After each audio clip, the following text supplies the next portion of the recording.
Welcome to the Water Trough, where we can't make you drink, but we will make you think. My name is Ed Drozd of the Small Business Doctor, and I'm really excited you chose to join me here as we discuss topics that are important for small business folks just like you. If you're looking for ideas, inspiration, and possibility, you've come to the right place. Join us as we take steps to help you create the healthy business that you've always wanted.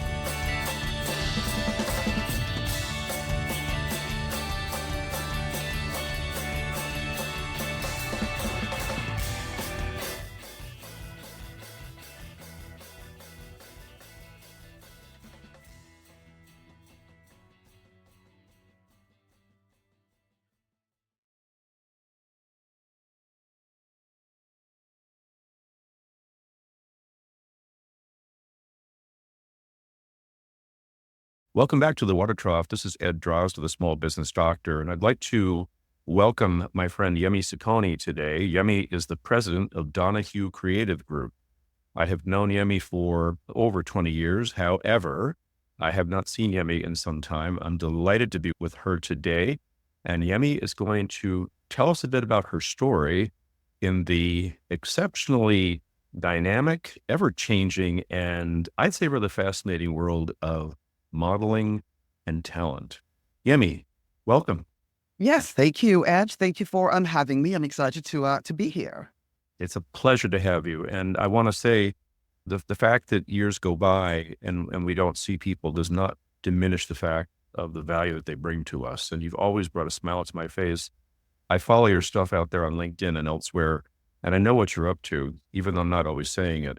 And I just want to tell you, it's nice to see your face here. I know the audience does not see it, but I do, and they get to hear that voice of yours as well. So thank you for that. Absolutely. So Donahue Models started in what year? The company actually started when I was about 4 years old. It's the oldest agency in the state of Rhode Island. It was founded in 1973 by Annette Donahue, thus the name.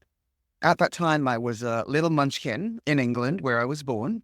And I always joke about writing a book about the juxtaposition of our lives. This lady here in North Providence starting this agency, and then this little Nigerian, Jamaican, British girl at age 4, just living her life with no idea where her career was going to end up.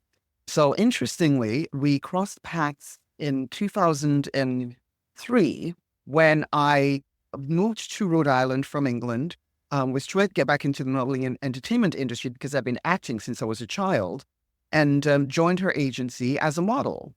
Over the years of working with her, she liked my passion, my energy, my hardworking nature. And so 2009, she approached me and asked me if I would consider buying the company from her, because at that point, she was in her late 60s or early 70s, and she was ready to retire. And she had been looking for someone that she could talk to about handing the business over, but she hadn't quite found the person that she was excited about, or that was also very serious about the prospect of buying the company. Now, of course, I had no idea how to buy a business, so I had to, do a little bit of work. It took me about 18 months speaking to family. I talked to different business consultants. I talked to Small Business Administration. I got mentors, spoke to different banks. And so piece by piece, it came together, and I officially bought it in 2010, August of 2010. So I've owned it now for 14 years. 14 years. And in those 14 years, I'm sure you've seen an awful lot. What kind of challenges and opportunities as well do you find in this business? We can blame COVID for this, and we can also thank COVID for this. Some things came good out of COVID and others not. Pre-COVID, auditions and castings happened in person. You had to be physically there to go meet with a potential client. And then when COVID happened, of course, with the shutdown, no one could see anyone, go anywhere, do anything.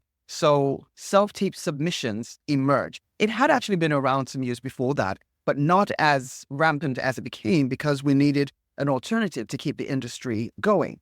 And so what that did for us as an industry as a whole was open up newer markets for us that we never considered. Previously, pre-COVID, all my models and talent were local. They were in Rhode Island, or Massachusetts, or Connecticut.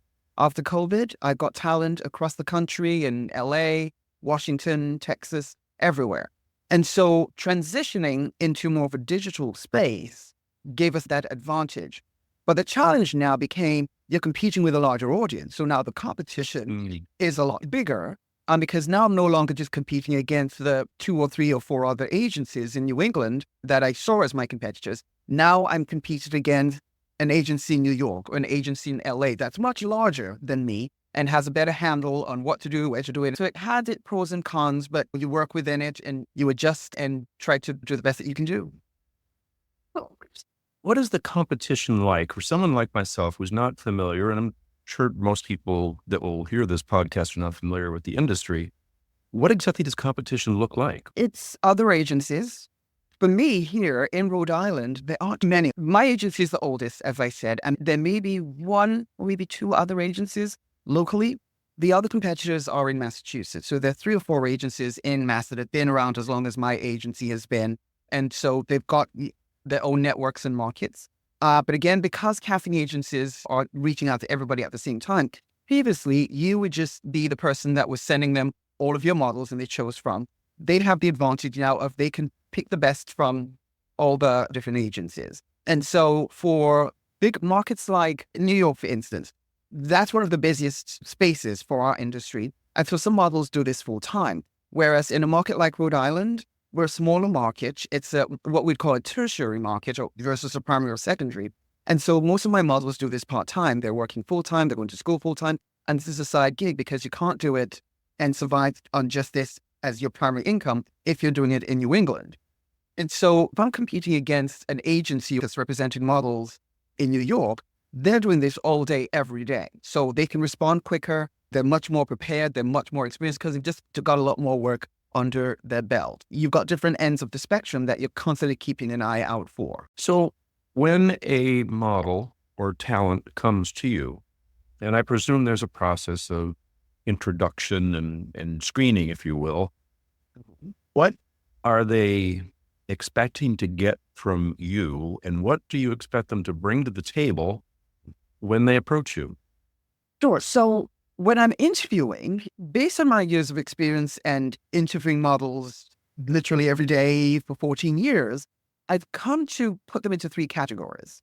And I tell them this when I meet them for the first time. The first thing they need to do is go to the agency website, submit their information, kind of like an application. And then we schedule an interview. And also, again, since COVID, I started to do those virtually rather than in person. And then during the conversation, I'm trying to determine, is this someone who's had some experience? Did they do this for a few years? Have they just kind of been dabbling here and there part-time, or are they completely green? And the process of bringing that person on board differs based on that level of experience. If they're brand new, don't know anything about the industry, now I need to make sure that they're educated because people see the glitz and glamour of our industry and they forget that there is work ethic, there are things you need to know, there's a high level of professionalism that goes into being a model or actor. And they just think they need to show up when they feel like. And so I need to break them of that delusion and say, no, this is a serious job. Even if you're doing it part-time, the clients are real and the job is real. I've had the pleasure of working with companies like Hasbro, CVS Pharmacy, Blue Cross and Blue Shield, IGT. These are conglomerates. I tell them, think of us as an employment agency for talent. And so if I'm looking for a job, you need to show up. You need to show up and know what you're doing. So a brand new model, never done this before, needs to go through a 4-month personal development and modeling program. We're teaching them work ethic, the lingo, acting, walking on the runway, photography. The person in the middle that's had some experience, what I'm figuring out is what do they know and what do they not know, or what knowledge gaps do we need to fill? And then the third category, which is the experience, they've got proof that they've done enough work, they've got a resume and a portfolio. We're just adding them to the website and getting them going. But for me, when I'm meeting a new person, regardless of what level they fall into, I am looking to see, are they coming across as someone that I can trust? So when I'm sending you out, I know for a fact that you're going to show up and you're going to represent the agency to the best of your capabilities. So I really look for serious individuals that even though they're doing this part-time, they recognize the seriousness of doing this. So that sounds a little scary to me, the idea of them being remote. Now you're talking people all around the country and you don't have that physical access to them. That sounds spooky to me. How do you manage that? A lot of agencies will do a general open casting. Everyone comes in, they meet them, they tell them how things work, and then they make their decisions afterwards. I have chosen to stick with one-to-one interviews with each person that's looking to come on board with my agency. So it's a bit of a longer process. Each interview is about 30 to 45 minutes long. So I've created a template of questions that I'm asking each person. Tell me about your skincare. Tell me about your diet. Do you work out? Do you wear makeup? What's your level of knowledge as far as makeup application? They do have to send in, say, a runway video so I can see their runway walk and their presence. I send them a script that they have to read and record themselves on camera and send that to me. So after the interview, they've got kind of like a little bit of homework assignment that they need to do and send. They've got a week to do that. And then now I'm reviewing all of that. So after that 30 to 45-minute conversation and the homework that they send me, it at least gives me a good sense of if this person is serious or not. During that 30-minute interview, I do take about 10 minutes giving them a PowerPoint presentation overview about the company, what's expected. And there are several times when someone's looking to join the agency, not realizing the level of dedication that it requires. And then they email me afterward to say, ooh, they were thinking of it as a hobby. And I make sure that I'm very intentional about making them understand that, and that it's the contract breaker. If they come on board, they're signing a contract with me. They do that once, contract's over. So you have controls in place. Yes. But it seems to me that controls are important in business, but it seems to me that you've developed a keen sense of who and what people are. And you have mapped out what you're looking for in such a way that they know darn well who Yemi is and who this company is. So they really shouldn't be guessing. By the time this process is over, they should be pretty clear on what they're getting into and who they're working with. Absolutely. And a lot of this was trial and error over the years of trusting someone a little bit too much, giving them a little bit more leeway. And then at the end of the day, ending up with egg on my face and potentially losing a business relationship with one of these corporations because someone's done something wrong. So it took me a while to figure all of that out. And because I've been around so long, I've also earned, for want of a better word, the authority to put my requirements in place and have a high expectation of my models and talent and make sure that they don't violate them. I think it's appropriate. No, you did not walk into this in that space.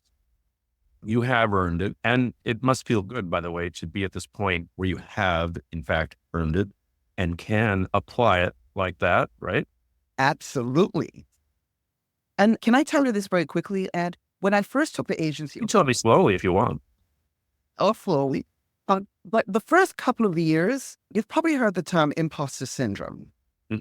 And as a woman of color, wasn't born here. So there were a lot of things that kind of made me feel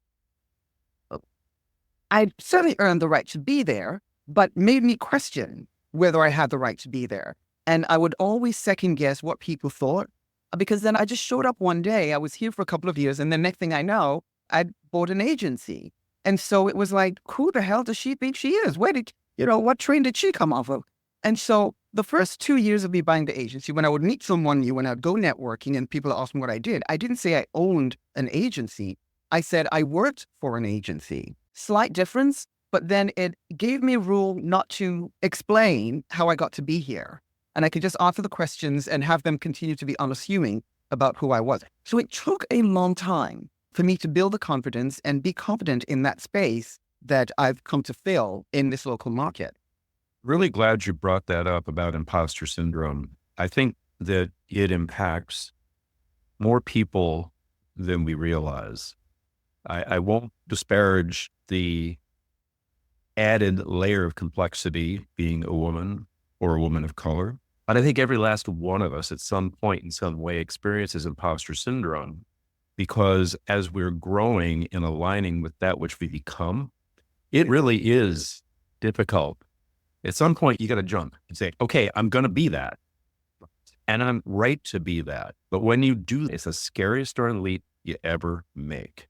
You bringing that up was really great. I thank you for that, because a lot of people don't even recognize it for what it is. The name is convenient, but a lot of people don't understand what that hesitation is all about. They sit there and they go, I should, I coulda, woulda, but I can't because I don't know why. Yes, thank you.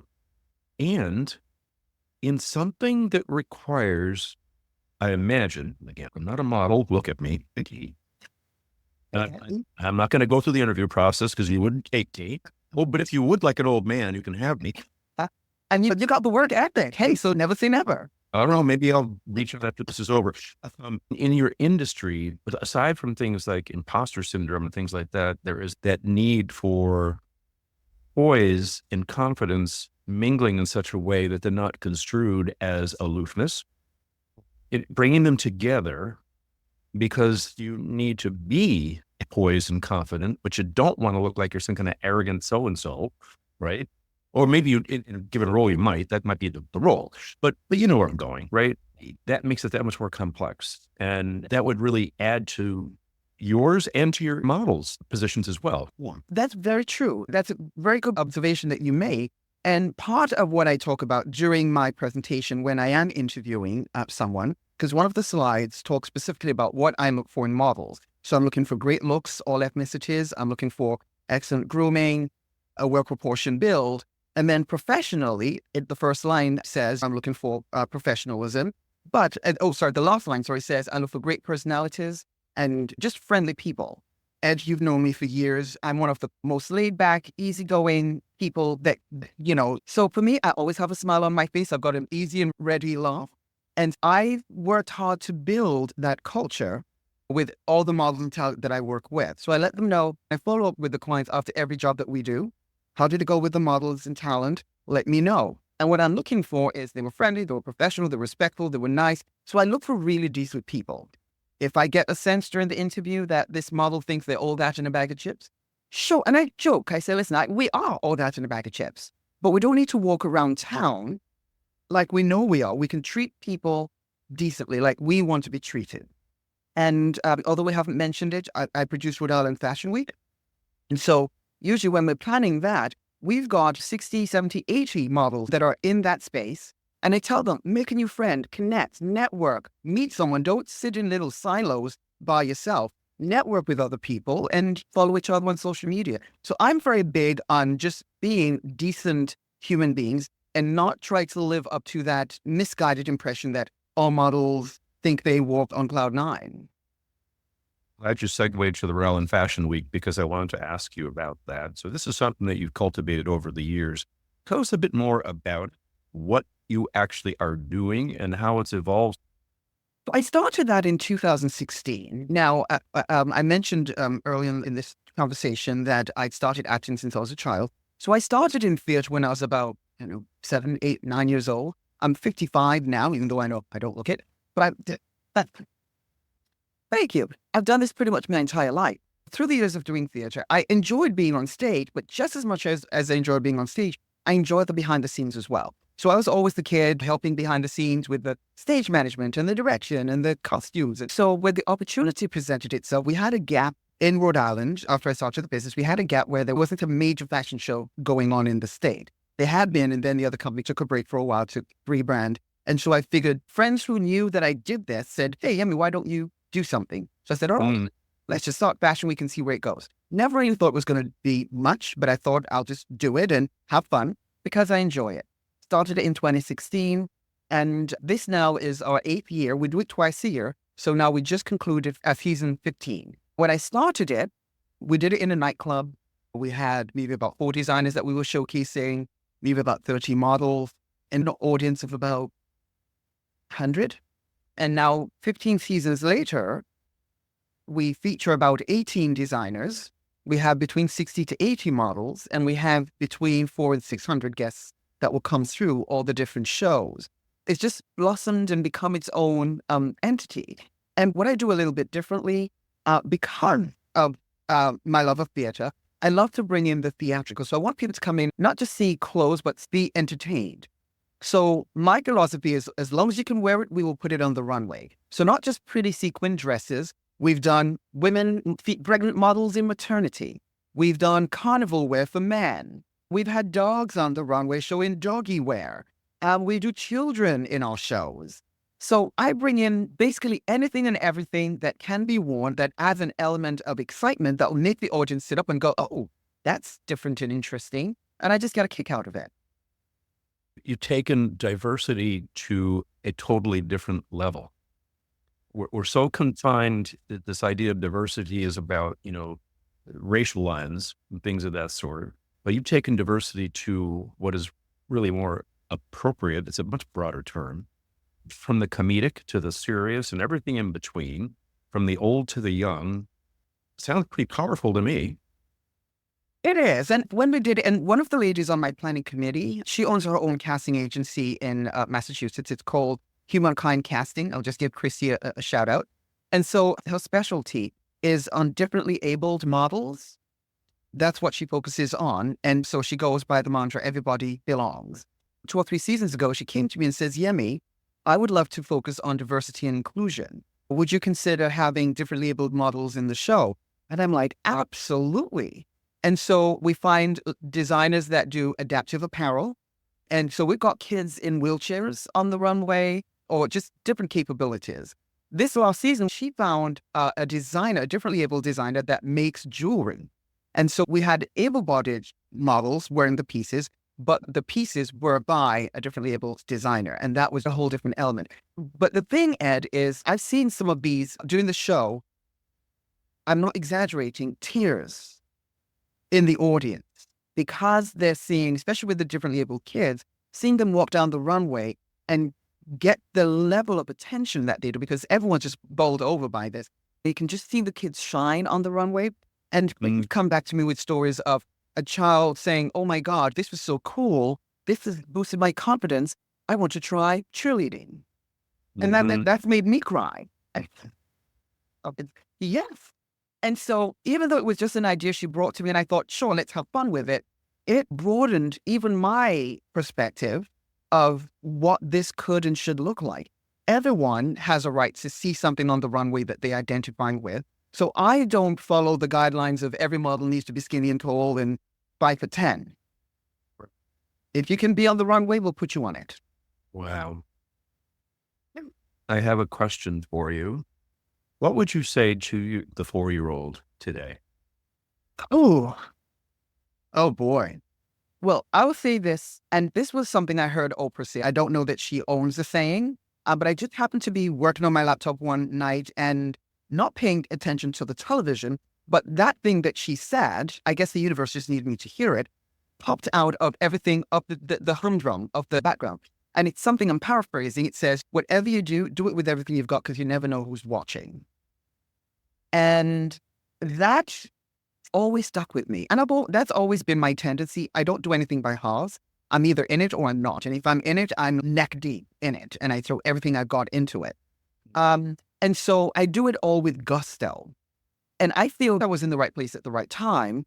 And Ned had observed me for about, let's say I joined her agency in 2005. And so she had me actually working behind the scenes with her once she had made the decision about 2 years before she spoke to me. That is, she'd made the decision to approach me with that question. And so she started to groom me. She'd have me coming in and helping behind the scenes, helping her produce shows, coaching models on the runway. And I was just doing everything with the same exuberance that I do everything, not realizing that she was doing it with intention. So that would be the biggest thing I would tell my 4-year-old self. Do it with everything you've got because you never know who's watching. And also persistence. I could have quit this many times, Ed. I don't put my activations on social media. I have a love-hate relationship with social media, as you probably do. And maybe it's also the generation we're from. Not everything needs to be on social media. The times when I was going through a rough patch, and sure, your audience, your followers want to know, they want to see the sausage making on the back end. But I feel I don't need to also subject them to every trial and tribulation that I went through. I have fallen many times in these 14 years, especially in the earlier years. And there are times, Ed, honestly, when I would curl up in bed and just cry myself to sleep out of frustration because I wasn't making headway. This wasn't going as quickly as I wanted. And as a single female trying to do this, if I'm not working and the revenues coming in, there's no honey that's going to pay my mortgage or pay my car note. So I needed to figure it out. And so many times I thought, maybe I should just quit this and go get a day job. It's easier. But somehow I didn't, because then I'd always think about the friends, the family, especially my mother. Oh my God, I love my mother. I could not have done this without her. Just thinking about the amount of work, the amount of herself that she poured into me doing this and just everything she had put in over the years. And I'd say, I cannot disappoint. I cannot. I'd just say, let's just keep going. Let's keep going. Let's keep going. And now, 14 years later, I can look back and be proud of myself for not giving in to the doubt that I was allowing myself to experience and keep going. I'm going to speak on behalf of your 4-year-old self and let you know that she says thank you for not wasting me and for doing so much with me. She's very happy. Yes. Very happy with you. Thank you. So, Yemi, I understand you just held a showcase called Raw Providence. It's an artist showcase and it's a biannual event. Tell us more about that. Raw Providence, essentially, it's an artist showcase. A few Thursdays ago, we had about 25 artists, visual artists, photographers, craftspeople, accessory designers, jewelry designers, musicians, singers, dancers. It's a 4-hour event typically, and I do it twice a year around spring and then another one in the summer. But it's just bringing the arts community together, bringing the general public. And so people are able to experience local art. But sometimes we get artists from outside of the region. We just had an artist who came in from California, a very lovely young lady who was building her musical brand. Her name is Marina Vanov. And she flew in from California to perform to our audiences here. And she was absolutely amazing. And I would say a rising young star. But since I was working with models under the agency, I started working with designers under Fashion Week. I was excited to add this additional element. So I was also having the opportunity to cater to all other aspects or all other genres of the creative and entertainment industry. So our next one is actually going to be in February. I would love for you to come, Ed, and be my guest and see in real time the things that I do. Thank you for that. It sounds like a great showcase. And of course, it aligns perfectly with what you do. I'm sensing that you're allowing the broader community in this genre to come together. And I think that's really, really important because it is not just a simple runway type situation, if you will. There's so much more to it. That's what I'm hearing. Absolutely. And as you know, I talk a lot about inclusivity, diversity, equity across the board.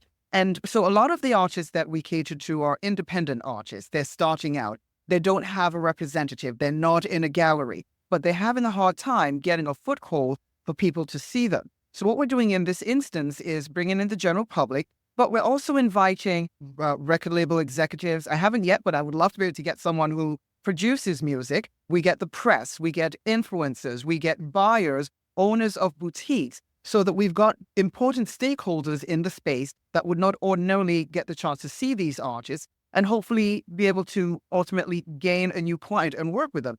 And I'm proud to say that I've had a singer who was seen by a congresswoman in Rhode Island that invited the singer to perform at International Women's Day earlier this year because they saw her on our showcase. So the beauty of it is it's kind of like an expo for artists. So they're there to promote themselves, promote their talent, but hopefully be seen by someone that could potentially hire them or commission them for something that they want themselves. That's fantastic. Thank you so much for sharing that. Thank you so much for the inspiration. I, and certainly everyone who is listening to this will appreciate that very much. Yemi, we're at that point where we're going to have to wrap up. So I'm going to ask if you've got any closing comments you'd like to make before we do.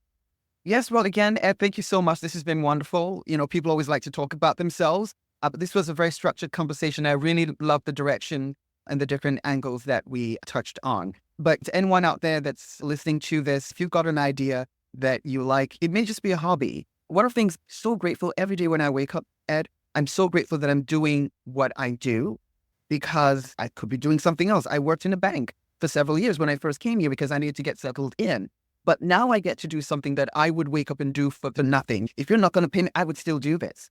But I get to call this my career and I get to live it and be it every day. So if anyone's listening and they've got that thing in their mind that they're wondering about, I say jump in with both feet. Jump in. Now, don't quit the day job because you still need to pay the bills, but do it. Start it. It's not failure if you don't succeed. It's failure if you don't do it, and then you're on your deathbed and you never experienced that thing that you could have done and had no idea how well you might have been able to do it because you just didn't give yourself the chance. It's so important to hear people's stories. This is the kind of inspiration that brings small business people a bit of clarity, a bit of possibility that they might not otherwise have had. So this is a really powerful thing. And for that, I really want to thank you. So folks, once again, I am joined by my guest, my friend, Yemi Sekoni, the president of Donahue Creative Group. Yemi, thank you so much for your time. Thank you. It's a pleasure. This is Ed Draws of the Small Business Doctor. And until we meet again, I want to wish you a healthy business.